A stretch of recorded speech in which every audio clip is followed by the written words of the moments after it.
వేసవి కాలం రావడంతో నీటి మాఫియా పెట్టెగిపోతుంది. ఎలాంటి అనుమతులు తీసుకోకుండానే సహజ సిద్ధమైన నీటిని విక్రయిస్తున్నారు. పటాన్చెరువు నియోజకవర్గం చిన్నారంలో కొందరు అక్రమార్కులు ఎలాంటి అనుమతులు లేకుండానే రోజుకు వందల ట్యాంకర్లు నీరు బయటకు తరలిస్తున్నారు. దీనిపై స్థానికులు చిన్నారం మండల ఎంఆర్ఓ దేవదాస్ కు ఫిర్యాదు చేశారు. ఆ వివరాలు ఏంటో ఆయన మాటలోనే విందాం.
నేను తహసీల్దార్ జిన్నారం మాట్లాడుతున్నాను.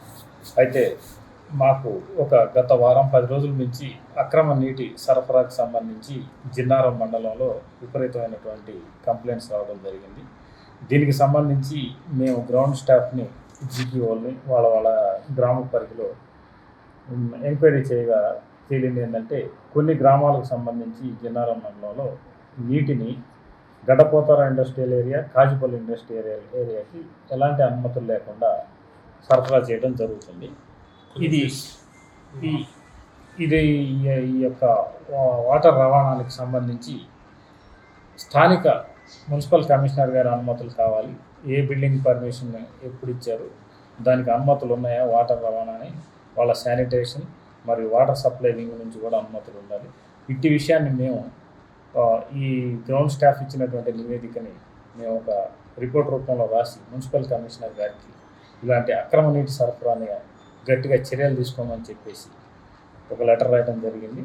అలానే దీన్ని మేము మా గ్రౌండ్ స్టాఫ్ని కూడా నిరంతరం పర్యవేక్షణలో పెట్టి ఈ యొక్క అక్రమ నీటి సరఫరా అరికట్టడానికి చర్యలు తీసుకుంటామని తెలియజేస్తాం. సరే, ఇప్పుడు మాకు కొన్ని సర్వే నెంబర్లు అసైన్ చేసినటువంటి సర్వే నెంబర్లో కొంతమంది రైతులు వాళ్ళ యొక్క బోర్ల నుంచి కూడా వాటర్ అమ్ముతున్నట్టు మా దృష్టికి వచ్చింది. రైతుల్ని మేము అసైన్మెంట్ చట్టము మరియు వాల్టా చట్టం 2 చట్టాల ప్రకారం కూడా వాళ్ళ మీద చర్యలు తీసుకుంటామని నేను తెలియజేస్తున్నాను.